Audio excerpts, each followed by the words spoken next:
lemaknya bikin berdendang.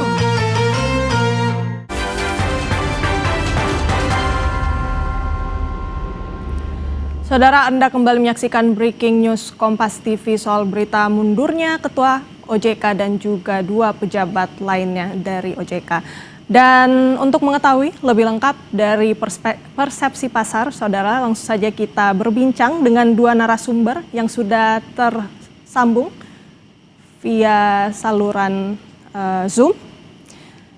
Ada Praska Putrantio, CEO Advisor Provina Visindo, dan Drajat Wibowo, ekonom senior. Selamat malam Bapak-Bapak. Selamat malam Mbak Renata, apa kabar? Baik. Ya, selamat malam. Ya.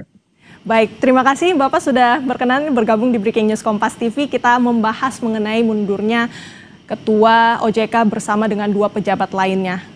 Dari persepsi pasar, bisa Anda jelaskan Mas Praska, bagaimana ini Anda meresponnya dan bagaimana pasar akan meresponnya?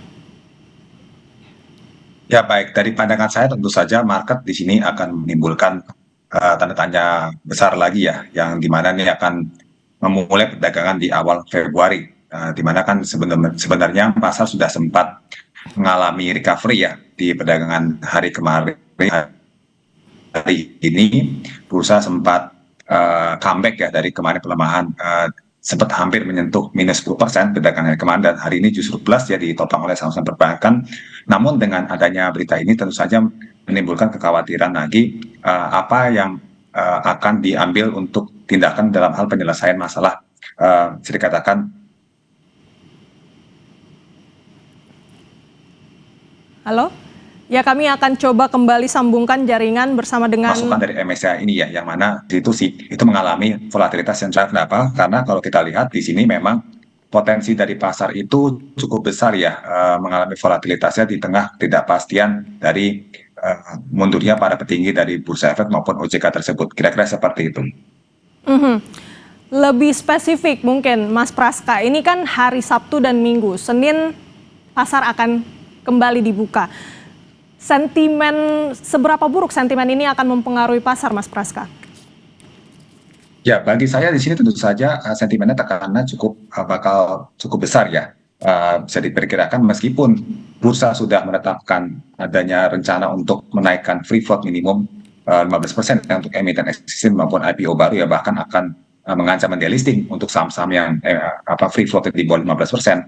Namun dengan adanya mundurnya para petinggi dari OJK dan juga dari Bursa Efek yang juga tadi diumumkan tadi siang ya, itu membuat pasar akan semakin bertanya bagaimana penyelesaian untuk masalah MSCI tersebut. Karena tentu saja kemarin kan tekanan berlanjut karena dari Goldman Sachs sendiri sudah akan menyinggung jika market Indonesia itu kategori turun dari emerging market ke frontier market, maka dana asing akan keluar lebih besar lagi, bisa mencapai puluhan hingga ratusan triliun seperti itu. Itu yang membuat tentu saja para pelaku pasar, jika tidak ada langkah yang segera dan mungkin pengganti sementara yang mampu meredakan ketegangan ini ya, bisa dikatakan ketidakpastian bagaimana penyelesaiannya untuk masalah di mempertahankan status kita tetap di emerging market itu, tentu saja market masih volatile, dan perkiraan kami market tentu saja akan kembali menguji level di bawah 8.000 seperti itu.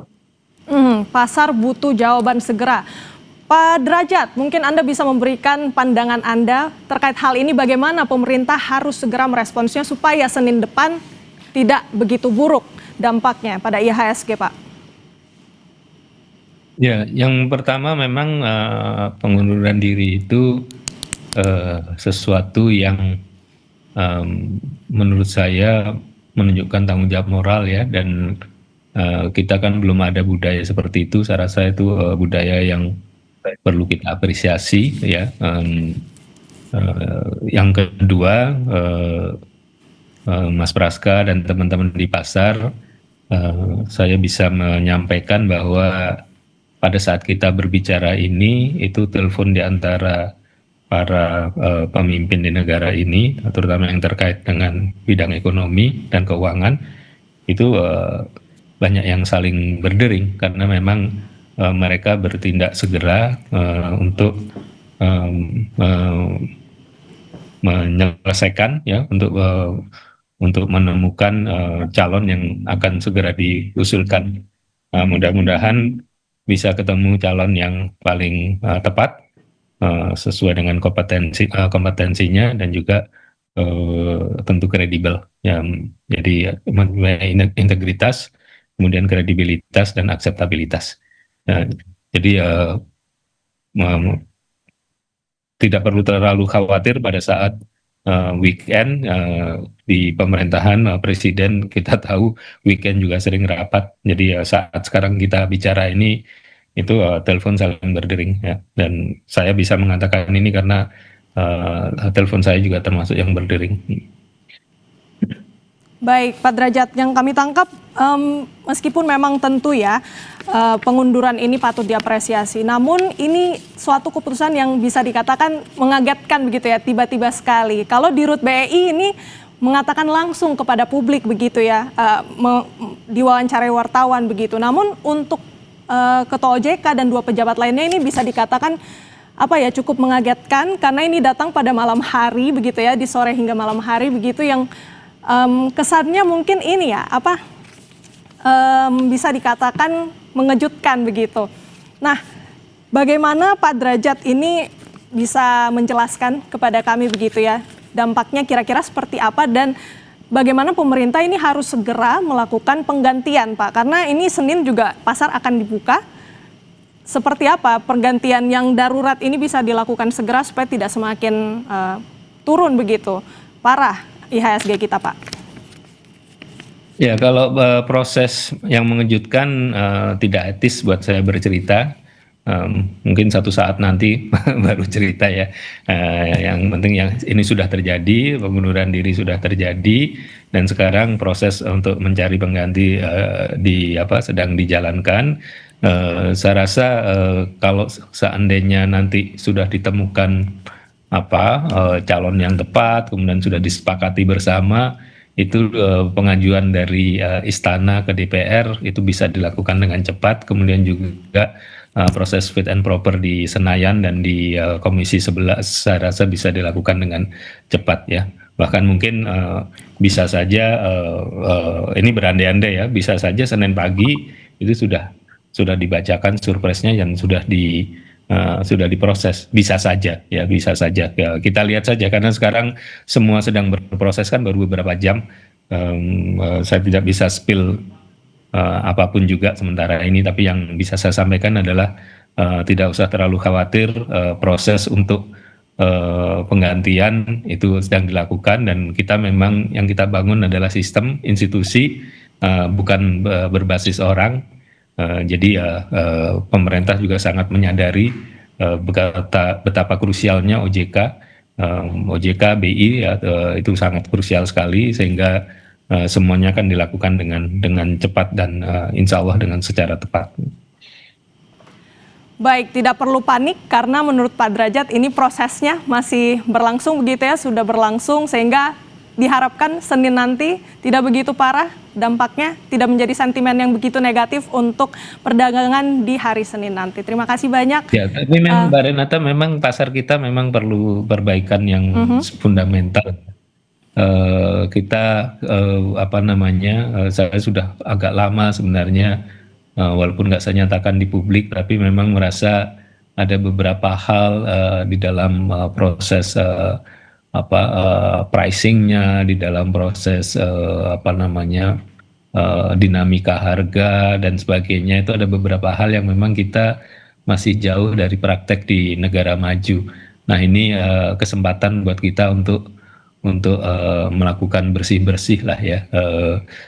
Beberapa emiten saya tahu betul ada beberapa hal yang mereka harus come clean lah, supaya nanti pricing kita itu betul-betul mencerminkan nilai yang sebenarnya. Mas Praska pasti paham yang saya maksud. Mudah-mudahan kita bisa bersihkan praktek-praktek yang juga sangat dikeluhkan oleh teman-teman di pasar modal. Ini adalah momentum yang sangat pas begitu ya Pak Derajat untuk bersih-bersih. Nah menarik juga tadi Pak Derajat bilang kalau Mas Praska ini tahu gitu ya, lebih tahu begitu nantinya bagaimana dampaknya kepada pasar saham begitu. Mas Praska, pertanyaan saya nih, dari pemerintah dan juga OJK serta BI juga sudah memberikan apa ya solusi begitu ya untuk merespons laporan MSCI kemarin. Ada free float yang diubah, kemudian juga rencananya Danantara akan membantu Bursa Efek Indonesia. Dua solusi ini, Mas Praska, bagaimana nanti sentimennya pada perdagangan saham nanti hari Senin? Apakah cukup untuk meredam begitu ya, ini pengunduran diri beberapa pejabat, Mas Praska? Baik, ya dari pandangan saya tentu saja memang market itu biasanya pada saat pembukaan agak sedikit merespon dengan market shock ya. Tapi biasanya ini hanya sifatnya temporer seperti saya sampaikan. Mungkin pembukaan agak sedikit mengalami shock, tapi dalam hal pada saat nanti sudah ada gambaran pengganti sementaranya yang kredibel yang bisa juga sesuai dengan harapan untuk bisa menenangkan pasar dan juga bisa menemukan jawaban yang atau memberikan solusi kepada MSCI supaya tetap bisa mempertahankan dan sekaligus juga melanjutkan ya inklusi saham-saham kita di MSCI Index tersebut, tentu market akan kembali merespon positif ke depannya seperti itu. Nah, sebagaimana kalau kita lihat sebenarnya kan pasar saham itu sudah cukup pede ya dengan langkah dari kemarin OJK dan Bursa menaikkan free float itu langsung dengan cepat harus minimum 15%. Artinya paling enggak investor asing itu bisa dikasih paling tidak tuh semacam gambaran awal bahwa likuiditas pasar kita tuh akan semakin ditingkatkan dan terlebih lagi harapannya adalah praktik pergerakan harga saham yang tidak wajar itu akan semakin lebih minim karena benar-benar saham-saham yang diperdagangkan itu mungkin lebih banyak saham yang dilepas ke publik seperti itu dan perkiraan kami mungkin ya shock marketnya hanya sifatnya temporer dan kedepannya market akan kembali rebound terlebih lagi kita secara fundamental kan ekonomi kita masih bisa dikatakan cukup mampu bertahan ya di tengah ketidakpastian global juga, kira-kira seperti itu. Baik Mas Praska, terima kasih banyak untuk insight-nya malam ini Bapak-Bapak. Kami tutup Breaking News Kompas TV. Terima kasih untuk insight-nya Pak Praska Putrianto, CEO Advisor Provina Visindo dan juga Pak Derajat Wibowo, ekonom senior yang sudah bergabung di Breaking News Kompas TV malam ini. Dan saudara, kita tutup Breaking News Kompas TV malam ini. Saya Renata Panggalo pamit, terima kasih, sampai jumpa.